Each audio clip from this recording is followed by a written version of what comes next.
성경을 읽으시면서 사무엘서와 열왕기서 그리고 역대기서는 왜 같은 역사에 다른 말을 할까? 마태, 마가, 누가, 요한은 왜 넷이 서로 기억이 다를까? 로마서는 오직 믿음이라고 하면서 왜 야고보서는 믿음만 가지고는 안 된다, 행함이 있어야 된다라고 할까? 그런 의문을 가져보신 적이 있으십니까? 이 건강한 의문을 가지는 것은 이 건강한 신앙의 바탕이 됩니다. 성경은 왜 원본이 없을까요? 반대로 생각해 보십시오. 성경의 원본이 있었다면 어떻게 되었을까? 성경의 원본이 저장되어 있고 그 장소는 어떻게 되었을까? 아마도 우리 미련한 인간은 그 원본을 얼마나 이 절대적인 위치에 올려놓고 우상처럼 섬겼겠습니까?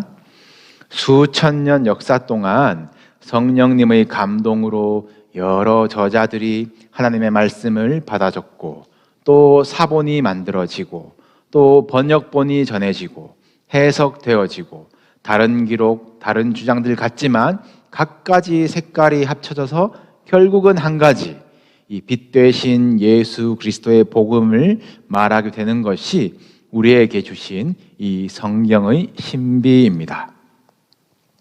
사순절 동안 조금 더 경건하게 살아보리라 노력하고 계실 줄로 믿습니다. 여러분 성경을 가까이 하십시오. 주중에 우리 함께 보기로 한 이 누가복음의 말씀, 또 주일마다 요한복음의 말씀 잘 따라오시면서 또 우리가 주목하고 있는 이 복음서들의 차이점 또 한번 발견해 보시고 요한이 전해주는 이 복음의 맛이 무엇인가, 이 생명의 떡을 맛보는 시간 되시기를 바랍니다. 예수님이 제자들과 함께 들어가셨던 그 동산으로 가룟 유다를 선두로 한 이 로마 군대와 대제사장 사병들이 쳐들어왔었죠. 그러나 예수님이 잡혀가신 것이 아니라 예수님께서 내가 그니라 그들을 한번 잡아들이시고 제자들을 보내주시고 또 다시 내가 나사렛 예수 그니라 스스로를 내어주시면서 이 칼보다 잔을 잡으신 예수님을 보셨습니다. 예수님께서 이 동산에서 결박되시고 끌려가신 이야기가 오늘 읽으신 본문인데요. 먼저 끌려가신 곳이 안나스의 집입니다. 예수님을 대적하던 이들을 이 성경이 기록한 것을 보시면 대제사장들이라는 이 복수형이 붙어 있었죠. 이 여러 명이라는 겁니다. 하나님께서 아론을 부르시고 속죄일에 지성소에 들어가서 온 백성의 죄를 위해서 빌도록 종신토록 섬기게 하신 그 대제사장 자리가 너도 나도 대제사장 타이틀 달자, 우리 한 해씩 나눠서 차지하자, 그런 탐욕의 자리가 되어버렸습니다. 천년제국이라고 부르는 이 로마의 시스템이 강력하게 유지되었던 이 비결이 식민지의 이 자치권을 어느 정도 존중해 준 것이라고 하죠. 특히 종교 부분에 있어서는 개입을 하지 않았습니다. 이 정치는 힘으로 누를 수 있어도 이 종교는 누를수록 저항하더라라는 것을 경험했거든요. 그래서 이 종교 관련 범죄라고 하면은 이 대제사장 선에서 판결을 내리고 벌을 줄 수가 있었어요. 그래서 대제사장 집에 이 매질하는 곳도 있고 가둬놓는 감옥도 있었던 것입니다. 그런데 이 사형을 선고하려면 함부로 못했어요. 로마 총독, 그 당시에 빌라도의 승인이 있어야 했습니다. 아무리 이 식민 통치를 받고 있지만 이 종교는 건드리지 않으니까 이 대제사장이라고 하면 대단한 권력을 누렸습니다. 또 로마 입장에서는 이 종교로 잘 구슬려야 이 민심이 통제가 되는 거예요. 서로 이런 이해 관계가 맞아떨어진 이 비즈니스 관계가 빌라도와 안나스입니다. 이 종교 권력의 정점에 있던 자가 안나스인데요. 안나스 다음에 예수님이 끌려가시는 곳이 본문에 보시면 그 해의 대제사장 가야바라고 나오죠. 이 사람은 안나스의 사위입니다. 그리고 역사 기록을 보시면 사위 가야바 외에 안나스의 5 아들도 대제사장직을 돌아가면서 누렸다고 해요. 그러니까 안나스 아래로 다 해먹는 겁니다. 예수님을 죽이려고 모의한 일, 그리고 유대인들을 권고한 일, 로마 군대를 동원해서 체포한 일, 그리고 앞으로 빌라도에게 사형을 선고하도록 압박할 일은, 이 실무는 모두 가야바가 하고 있거든요. 가야바가 그 해의 대제사장을 맡고 있었기 때문입니다. 그렇지만 정작 이 예수라는 이 거물을 잡았다, 이 전리품은 이 실세인 이 안나스에게 먼저 가서 보여주는 겁니다. 로마의 천부장까지 안나스에게 같이 왔어요. 오늘 본문 배치가 참 특이한데 이 안나스의 이야기 중간에 베드로의 이야기가 끼어 있어요. 왜 이렇게 배치했는지는 잠시 미뤄두고 이 안나스에게 신문을 받으시는 예수님의 말씀을 먼저 보시겠습니다. 수백의 군사들이 예수님을 잡으러 갔었죠. 로마 군대와 대제사장 소속의 이 성전 경비대, 이 2팀의 연합 작전이었습니다. 이들은 공생 관계예요. 서로 도와주면서 우리 사랑 이대로, 둘 다 걱정하는 것은 단 한 가지, 백성들이 밀란을 일으켜서 혁명하는 것인데, 이 예수라는 자가 심상치 않더니 백성들의 환호를 받으면서 예루살렘까지 들어왔다. 이 얼마나 심기가 불편하겠습니까? 이미 요한복음 5장에서부터 예수를 죽이려고 모의했거든요. 오랜 준비 끝에 이 가룟 유다를 매수하고 이 로마 군대까지 동원해서 작전을 펼쳤는데 아무 충돌 없이 싱겁게 또 손쉽게 예수를 사로잡았습니다. 안나스가 얼마나 기분이 좋겠어요? 이 일을 실제로 추진한 가야바가 얼마나 기특하겠습니까? 그래서 사위 가야바가 안나스의 아들들보다 훨씬 더 오래 대제사장직에 있게 됩니다. 이 정치적인 역학 관계를 위해서, 이 자리를 지키기 위해서 안나스는 평생을 바쳤습니다. 절대 이길 수 없는 땅의 권세, 이 대제국 로마에게 나는 어떤 대제사장이 될 것인가? 마치 나를 경배하면 천하만국을 너에게 주겠다라는 마귀의 유혹처럼 로마를 경배했더니 예루살렘은 안나스의 나라, 안나스의 시대가 되었습니다. 안나스에게 하나님의 나라는 오면 안 돼요. 지금 이대로 계속 로마가 백성들을 눌러줬으면 나는 빼고, 지금 이대로 내 사위, 내 아들들이 하나님의 집을 장사하는 집으로 잘 경영했으면 이것이 안나스의 소원 아니겠습니까? 아랫사람들이 이 성과를 자랑하듯이 이 실세 안나스에게 먼저 예수를 데리고 왔습니다. 안나스도 이제 뭘 하긴 해야 되겠죠? 안나스의 신문이 시작됩니다. 오늘 본문에 보시면 안나스가 예수에게 그의 제자들과 그의 교훈에 대하여 물으니 라고 했어요. 제자들에 대해서 물었다. 무엇이겠습니까? 너 따르던 제자들 다 어딨니? 너 갈릴리에서 고기 잡던 애들 데리고 뭘 어쩌려고 했니? 교훈에 대해서는 무엇을 물었을까요? 안나스 본인의 교훈을 생각해 봅시다. 자기가 이 사위와 5 아들을 가르친 것, 대제사장직을 돌려 먹어가면서 성전을 강도의 속을 만들면서도 부끄럼 하나 없는 자들을 만든 것이 안나스의 교훈이에요. 하나님의 나라를 가르치는 이 예수님에게 야, 너의 교훈이 그게 뭐냐? 현실을 알아라. 이것이 처세술이고 이것이 정치다. 마치 과시하는 것 같습니다. 네, 제자와 교훈에 대하여 제자를 생각해 보십시오. 안나스를 따르는 제자들은 충성을 다하고 있습니다. 로마의 천부장까지 그 아래에 있어요. 예수의 제자들은 다 도망갔습니다.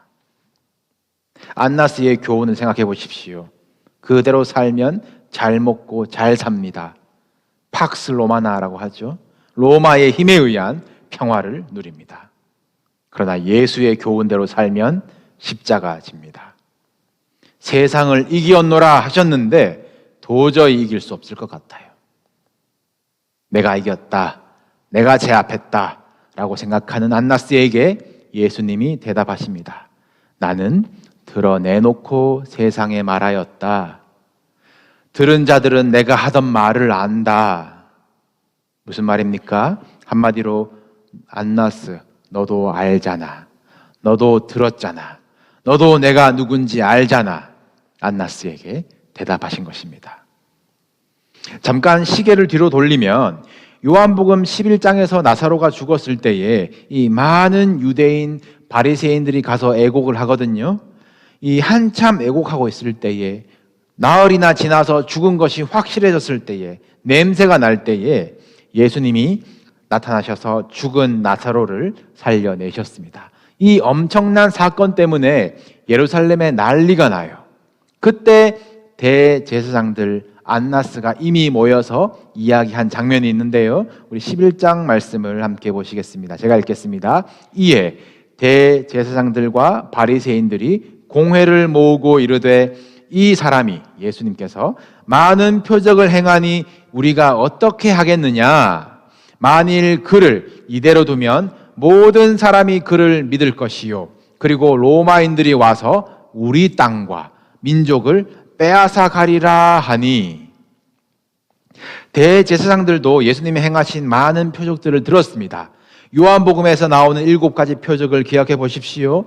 베데스다 연못가에 38년 된 병자가 걷게 되는 것, 실로암에서 눈먼 자가 보게 되는 것, 나사로 죽은 자가 살아나게 되는 것, 이것이 전부 메시아가 행하실 예언들로 기록된 표적이거든요. 대제사장들도 알고 있습니다. 알면서도 예수 때문에 로마와의 관계가 틀어지고 결국 자기네들 땅과 우리의 지도권을 로마에게 빼앗을 것이 두려워서 손해보기 싫어서 결국 이 사람 예수는 죽는 것이 우리에게 유익하겠다 결정을 해요. 그런데 그 죽임이라는 방법이 하나님이 준비하신 위대한 계획인 줄은 생각도 못하고 있는 것입니다. 안나스, 너도 알잖아. 이 정곡을 찌르시는 예수님의 말에 안나스는 대답할 수가 없습니다. 말문이 막혔을 거예요. 괜히 민망한 아랫사람이 너가 감히 대제사장에게 이렇게 대답하느냐 때립니다.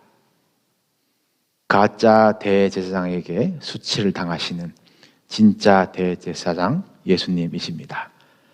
아버지께서 주신 자님을 알기에 묵묵히 감당하세요. 안나스는 예수님을 그대로 또 다른 가짜 대제사장 가야바로 보내게 됩니다.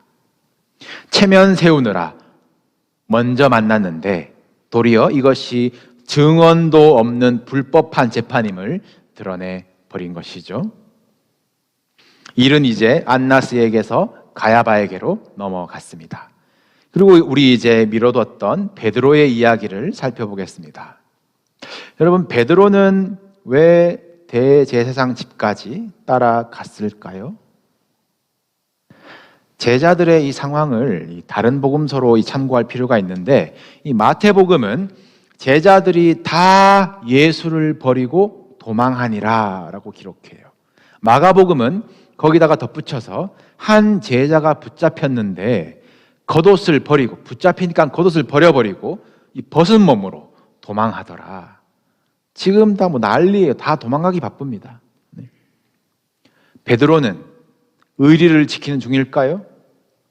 예수님이 발 씻겨주실 때에 베드로가 고백했습니다. 내가 주를 위하여 내 목숨을 버리겠습니다. 약속했기 때문에 따라왔을까요? 아닌 것 같습니다. 베드로와 다른 제자 한 사람이 둘이서 대제사장 집에 가거든요. 이 보통 학자들은 그 다른 제자 한 사람을 요한으로 봅니다. 이 요한이 아는 사람이 있어서 이 집 안에까지 들어갈 수가 있어요. 마음 먹으면. 그런데 베드로는 문 밖에 서 있습니다. 그리고는 문 지키는 여종입니다. 당시로서는 굉장히 대하기 쉬운, 겁먹을 필요가 없는 약한 존재 아니겠습니까? 그 여종이 당신 그 제자 중에 한 사람 아닙니까? 물으니까 즉시 나는 아니라 부인합니다. 마태복음을 보시면 베드로의 목적은 결말이 어찌 되나 보려고 갔다라고 해요. 결말, 이제 끝났다. 어떻게 끝나나 보자라는 것이에요. 충성이나 사랑 때문에 온 것이 아니었습니다. 체면 때문에 왔습니다. 그래도 예수님의 특별한 제자였는데 결말이 있은 후에 동지들에게, 친구들에게 뭐라 할 말이 체면은 있어야 되겠는 거예요. 도망가고 싶지만 체면 때문에 억지로 온 것이 한치의 주저함 없이 예수를 모른다 부인하는 것, 그리고 문 밖에 서 있는 것, 그러다가 그들 중에 하나처럼 섞여서 같이 불을 쬐는 것에서 드러나고 있습니다. 예수님은 내가 그니라, I am he 라면서 자신을 드러내시며 사랑하는 이들을 지키셨는데 베드로는 나는 아니라 I am not, 정반대의 표현으로 자신을 지키기에 급급합니다. 베드로가 점점 돌아올 수 없는 강을 건너는 것 같아요. 숯불을 쬐고 있는데 사람들이 묻습니다. 너도 그 제자 중에 하나가 아니냐? 나는 아니라. 그리고 때마침 거기에 베드로가 혈기에 칼을 휘둘러서 귀를 잘랐던 그 말고의 친척이 있었습니다. 나 동산에서 너 봤어. 베드로가 나는 아니라 또 부인합니다. 예수님이 말씀하신 대로 베드로는 3번 부인하고 때마침 닭은 울어요. 요한복음은 이 베드로가 예수님을 3번 부인하는 과정을 굉장히 간결하게 보고합니다. 간단히 그냥 너 제자 중에 하나 아니니 3번 묻고 나는 아니라 3번 대답하고 닭 울고 끝이에요. 다른 복음서 기억하시면 아주 구구절절할 겁니다. 마태복음은 베드로가 점점 강하게 부인하거든요. 너가 무슨 말 하는지 난 모르겠다고 했다가 나는 그 사람을 알지 못한다고 했다가 마지막에는 나는 그 사람을 저주하고 나는 맹세하기를 하면서 저주와 맹세까지 합니다. 그리고 닭 울고 심히 통곡했더라 라고 하거든요. 마가복음은 점점 더 넓게 물어봅니다. 너 나사렛 예수와 함께 있었지? 예수의 측근이냐 묻고, 그 다음에는 너 그의 도당이지? 너 예수의 지지자 아니냐 묻고, 그리고는 점점 넓어져가지고 너 갈릴리에서 왔지? 예수와 같은 출신이냐 묻는데 그것마저도 부인하고 싶은 베드로예요. 닭이 울고 또 웁니다. 누가복음이 제일 마음 아픈 것 같아요. 예수님이 끌려갈 때에 베드로가 멀찍이 따라갔대요. 베드로는 뜰에 있고 예수님은 안에서 대제사장 앞에서 신문당하고 맞고 계십니다. 베드로가 3번 부인합니다. 그 대화가 들렸을지는 모르겠는데 베드로가 3번째 부인했을 때에 예수께서 돌이켜 베드로를 보시고 쳐다보셨어요. 눈 마주쳤지 않을까요? 베드로가 밖에 나가서 심히 통곡합니다. 마태, 마가, 누가복음의 공통점은 예수께서 잡히셨다. 베드로가 3번 부인했다. 그리고 울면서 후회했다. 그리고 예수님은 재판을 받으신다. 이 순서이거든요. 오늘 요한복음 어떻습니까? 배치가 굉장히 특이하죠. 안나스와 가야바가 누구인지 소개가 되고 베드로는 문 밖에 있었다 소개됩니다. 예수님은 안나스 앞에 서시고 베드로는 1번 부인합니다. 예수님은 가야바에게 보내주시고 베드로는 다시 2번, 3번 부인합니다. 적어도 요한복음 안에서는 베드로는 후회하지 않아요. 울지 않습니다. 저 나쁜 안나스와 가야바 사이에 베드로의 이야기가 배치되어 있습니다. 그림대로 그냥 같이 서서 불 쬐고 있는 사람들이에요. 요한은 예수님을 결박한 로마 군대나 예수님을 조롱한 안나스나 때린 그 아랫사람이나 모든 일을 꾸민 가야바나 사형을 온고한 빌라도나 나도 목숨을 바치겠습니다 했던 베드로나 지금 똑같은 자임을 말해주고 있는 것이에요. 나 그래도 예수 따라갔어. 변명하지 말라는 거예요. 어정쩡하게 문 앞에 서 있었으면서. 나 예수님 수제자야. 그거 소용없다는 것입니다. 나는 아니라 3번 부인했으면서. 후회할 줄도 모르는 것이 요한복음의 베드로입니다. 가룟 유다와 별 다를 바 없는 베드로예요. 베드로는 이대로 끝나는 거예요.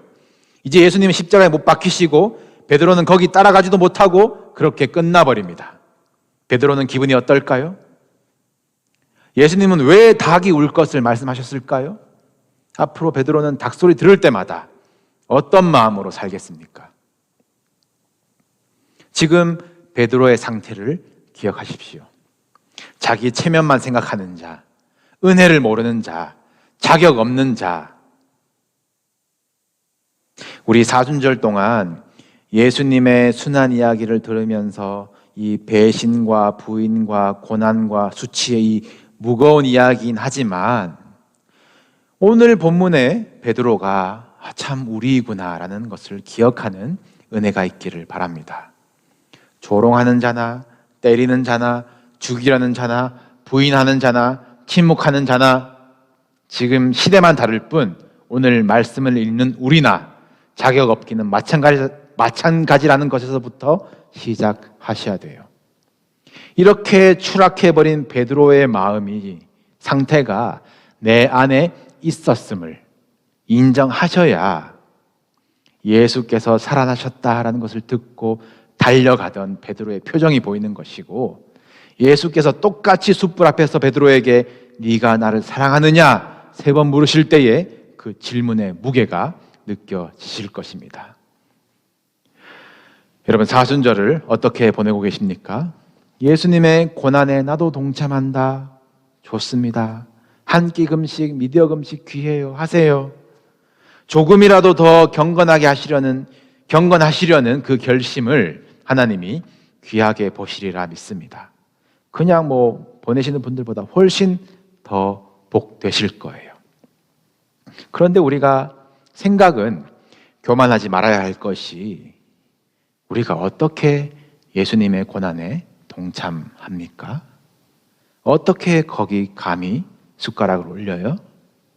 약간의 금식, 스마트폰 안 하는 그런 고통과 어떻게 십자가의 고통을 비교합니까? 우리가 십자가의 은혜로 하나님의 자녀가 되었고 이론상으로는 예수님의 형제요 자매 동급이 된 것 같지만 시작은 자격도 없는 이 바닥이었던 것, 죄인 중에 괴수였던 것을 기억하셔야 됩니다. 저 안나스나 가야바나 아니 그들 체면 세워주며 굽신거리며 분위기 맞춰서 예수의 뺨을 때리는 그 아랫사람들이나 우리가 그들과 같은 자였다는 것을 기억하십시오. 나는 아니라 라는 이 베드로의 부인이 제자도 아니고 저들 같은 죄인도 아니라고 어정쩡하게 문 밖에 서 있기만 한 우리의 신앙 상태는 아닌지 점검하시길 바랍니다. 우리도 그 자리에 있었으면 아마 베드로보다 더 격하게 부인하고 저주하고 눈물 한 방울 안 흘리면서 오히려 십자가에 못 박으라 외쳤을 우리가, 자격 없는 우리가 오늘 말씀 속에 베드로의 상태로 끝나버리고 다시는 예수님 볼 면목 없을 우리가 지금 예배할 수 있는 것이 하나님의 은혜입니다. 이 감격으로 사순절을 지나서 부활절로 가기를 소원합니다. 부활절까지 한 달 더 남았고 앞으로의 말씀은 조금 더 쪼개서 디테일하게 빌라도 앞에서 채찍을 맞으시고 십자가를 지시고 창에 찔리시고 더 가슴 먹먹한 이야기들이라서 주일마다 마음이 무거워질까 염려스러운 마음도 있지만 저들이 나였구나 이 깨달아지는 회개로부터 부활의 진정한 기쁨이 시작되시기를 바라요. 체면 때문에 오신 분들, 아직 문 밖에 계신 분들, 나는 아니라고 부정하시는 분들, 예수님께서 당신을 위해서 죽으셨습니다. 사순절 동안 나를 깊이 낮추시고 십자가를 높이 올리시기를 바랍니다. 죄가 더한 곳에 은혜가 더욱 넘칩니다. 지금은 안나스나 가야바나 베드로나 똑같은 자들이지만 이후로는, 십자가 이후로는 전혀 다른 삶을 산 것은 우리는 알고 있어요. 그 결말을 아는 믿음으로 또한 저도 승리하시기를 주님의 이름으로 축복합니다.